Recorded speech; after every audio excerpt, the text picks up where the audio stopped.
Good day, everyone. This is Knox Henderson, Head of Investor Relations with StrikePoint Gold.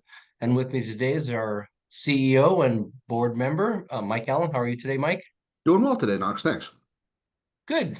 So we put out some news that we have our drill permit for our Pony Meadows claims in our Hercules project in Nevada's Walker Lane. Maybe discuss kind of the whole permitting issues in the Western United States. How do you go about permitting drilling and mining? Yeah, I mean, I would describe the permitting process in the U.S. as fairly regimented, and I don't mean that in a negative sense of the word. It's do your work, turn the crank, and a permit will pop out. And that's both on the exploration and on mining. The regulators have certain issues that they focus on.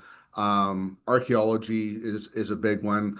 Biology, there's certain species that, depending on where you are, that they focus in on. And then in the Western U.S., they pay a lot of attention to water, actually.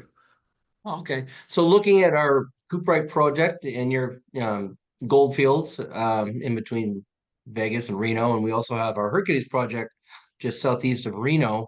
Do you see any significant issues in those areas? Nothing that I foresee, and I mean, as part of our due diligence when we were getting involved with these projects, we did take a look at permitting. So we talked about the species, the hot button species, and in Nevada, the hot button species, there's two of them. One is desert tortoise, and the other one is sage grouse.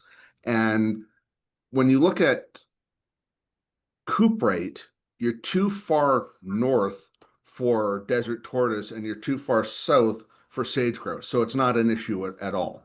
In terms of archaeo, there's so a little bit of archaeo around, but not Native American archaeo. It's more like old time mining archaeo. And then the water issue is relatively straightforward because most of those basins there are allocated and you would actually rent a water right from a rancher or a farmer or whoever. And that applies to Hercules as well. At Hercules, when you get into the permitting regime, you're too far north for desert tortoise again. You are in potentially habitat for sage grouse, but they have an elevation limit. So they only go so far up the hill. And the mineralization at Hercules is right at the top, and it's actually outside the habitat zone for sage grouse. They're around, but they're down in the valley, closer to town. And so the potential impact of any operation at Hercules doesn't impact sage grouse. For archaeo, it's not a high use area. Historically, there isn't really much of a water source up at the top at Hercules. Again, down in the valley where there's water, you can get archaeo involved. There's some, again, old time mining stuff at Hercules, prospect pits and those sorts of things. Those are fairly easy to deal with. But in terms of the overall showstoppers, nothing really that came to light when we did our due diligence on Cuprite and Hercules. So when you're looking at these parameters, can you talk about some mines that have been recently permitted in the Western US that, fall I into these mean, categories? there's actually been lots, and we tend to think about the gold mines and my experience and your experience to a certain extent as well has been largely Nevada. One that has been permitted is one that you and I have worked on in the past, and that's Hasbrook. They've gone through their process. Another one that has gone through the permitting and is entering into construction phase is Centerra's Goldfield, which is about 15 miles as the crow flies north of Cuprite. So that's one that they're going to be putting a pit in and doing all sorts of wonderful things. They've actually already moved the highway, so you can see that Nevada can get behind these things. Further to the south in the Walker Lane, there's a massive exploration program going on AngloGold's uh, what's called the Arthur Gold Project now. 16 million ounces probably going to go to some ginormous number, massive discovery down there. There's a lot of exploration work being done. And then actually even continuing further on to the south in California, probably just a little bit west of Las Vegas, just over the line is the Castle Mountain project, and that's actually gone into to Fast 41 permitting for that phase 2 operation there. Oh, okay. What's Fast 41? So Fast 41 is relatively new to mining. It's a permitting regime in the States, and it's generally been reserved for large infrastructure projects, things like big highway development, big dams. And what it is, it's a coordination of all the federal agencies under one sort of group management, as far as I know. And then there's a dashboard that everybody can access, so everybody sort of communicates together properly. It's relatively new for mining projects to be considered under Fast Yeah. 41.